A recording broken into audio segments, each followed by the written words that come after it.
in support of the Higher Education Support Amendment response to the Australian Universities Accord Interim Report Bill 2023. I commend the Minister for commissioning the important work of the Australian University Accord. This work being led by Professor Mary O'Kane and is tasked with looking at the higher education holistically to set Australia up for the future with the skills and knowledge we need to continue to grow our economy and capitalise on the changing nature of work. The transition to a green economy will require a range of new tertiary skills and trades. We're also witnessing the emergence of artificial intelligence, and the world is also making progress towards quantum computing. All these changes will require new skills and knowledge sets, and we need to ensure our higher education system is equipping future generations with the skills and wherewithal to capitalise on the opportunities. In Warringah, in the next 5 years, some 90% of new jobs will demand tertiary education, yet we are seeing a decrease in completion of bachelor degrees to the lowest level since 2014, and a worsening skilled worker shortage looms. I know businesses in Warringah and around the country are already feeling the shortage of skilled workers, and I have advocated previously for more aggressive policies to support innovation in this country. To meet Australia's needs and create the future we want for our society, our education system needs to be equitable, especially for marginalised groups. 36% of my electorate of Warringah have a bachelor degree, 10% more than the national average. I acknowledge that because there is opportunity and access. So we need to ensure that higher education is more accessible regardless of socio-economic or geographic location. It's a national shame, as stated by the current Minister for the Government Services, that an Indigenous teenager is more likely to go to jail than university or even finish high school. It really highlights the inequities we still very much have in the country. This interim report is important. The Universities Accord's interim report recommends initial tweaks to Australia's higher education system to align with national needs. This bill addresses 2 of the 5 recommendations from the University Accord interim report, specifically to cease the 50% pass rule, which disproportionately disadvantages students from equity backgrounds and really was acting as a deterrent for young people completing and really getting into their tertiary studies, and expanding eligibility to all First Nations students, including those in metropolitan areas such as Warringah, not just those in regional communities, because it's important that we up that percentage of completion when it comes to tertiary education. These 2 provisions are important to restore equality and enhance accessibility of higher education. The first provision, the 50% pass rule, means that meant, because we're now hopefully getting rid of it, meant that any student who fails to pass at least 50% of their subject in a year of study would be denied the ability to study further.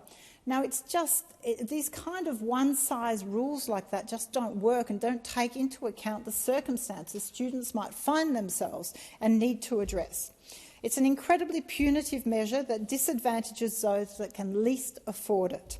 It expels people from university without the opportunity to course correct and puts no incentive on the universities to assist students through those early years, which might be difficult. I strongly opposed it when it was implemented under the previous government, and so I strongly support the repeal of that provision. The second provision introduced aims to increase the access of Indigenous students to higher education. In light of the debate and the Closing the Gap outcomes, it's incredibly important for this amendment to pass. The practical impact of this amendment is to extend the guaranteed funding for students in remote and regional areas to also students in metropolitan areas. It will assist in reaching the ambitious Closing the Gap report target of 70% of Aboriginal and Torres Strait Islander young adults with a tertiary education by 2031. Access to higher education has many positive flow-on effects on broader First Nations families and communities, as well as individuals, embedding generational accessibility to tertiary education. Now, there are recommendations from the report that aren't included in the bill. So I call on the government to implement the additional recommendations of the interim report, including those that address safety on campuses, particularly for women. In particular in this place, where we have had a debate, we have seen where we don't have safe enough practices what the outcome is. It's incredibly important that universities very urgently engage with this problem. I've previously spoken in this place about the scourge of sexual harassment and violence on university campuses and in workplaces around the country, and the need to urgently intervene with targeted programs to improve safety on campus. Now, it's incredibly important to remember that at tertiary education, at university level, is where these young people are starting their independent adult journey. And the statistics of the occurrence of sexual harassment, violence or assaults on university campuses is just unacceptable. The statistics are devastating. Some 85,000 students have experienced sexual assault on campuses since 2017. 85,000. I mean, as a parent, that is just staggering. These are our children that we send to universities in the hope they are going to learn and develop the skills to be the leaders of tomorrow, and so many of them are having such a negative experience. So I welcome the government's commitment to address this issue and willingness to engage with those with lived experiences, such as the Stop Campaign and Fair Agenda. But I should note it took young people coming into this place, coming and meeting with so many of us, raising it on social media, to pressure the minister to meet with them, to include them in this process. They still report to me a process, though, where universities are not facilitating the programs they are trying to put forward. They are not making rooms available. They are putting obstacles in the way of these very good programs that are student-led for students to keep them safe. I urge universities to engage proactively in the process and take action on the ground now. Don't wait. It's already gone on for too long. Facilitate prevention programs and recovery programs for those already impacted. The interim report also recommends providing funding certainty through extension of the higher education continuing guarantee to 2024 and 2025. We need to look at funding for the sector to ensure that it is sustainable and adequately supported by government, to ensure that we don't end up with a US-style education debt burden for future generations. The recent intergenerational report shows this generation has a huge burden on its shoulders. We will be the generation retired when they will be expected to carry the load, and they will be burdened by massive student debts. I recently wrote to the Minister for Education expressing my concern about the sudden spike in HECS debt due to the high rate of inflation this year. HECS debts were indexed to 7.1%. That is a huge increase in burden for many people, and I fear numbers like that will both add to the anxiety for those who have already accumulated debts and deter others from entering university.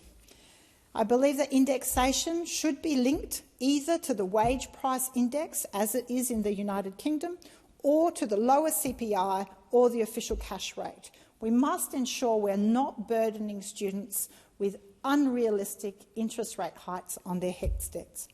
That way, we will ensure that student debts rise incrementally rather than astronomically if inflation gets out of hand once again. The students with debts should not be paying the price for poor government control from the past government in allowing inflation that really gets out of hand.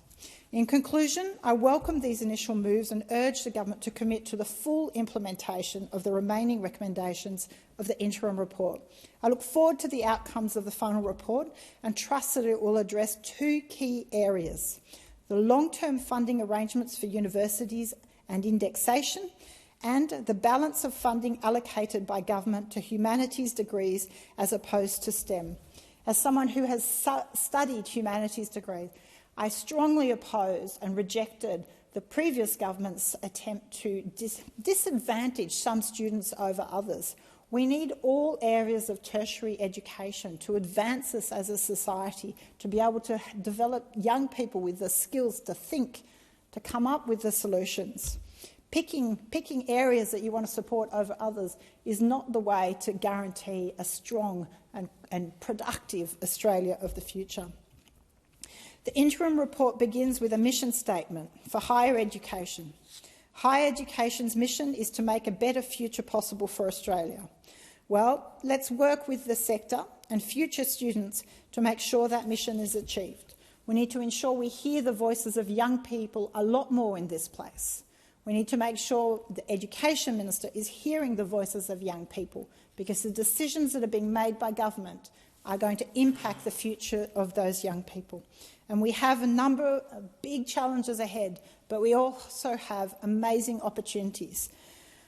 As a parent of a number of students at university myself, I know what an important opportunity this is. It is an incredible privilege and opportunity to do this, to study, to prepare for your qualifications for jobs. But we need to ensure it's a safe environment. That should be the absolute first and absolute necessity, that the university sector needs to be a safe sector. And it should be forward-thinking. It needs to address the future and our challenge. So I look forward to further discussions with the Minister to ensure we keep progressing this area. The question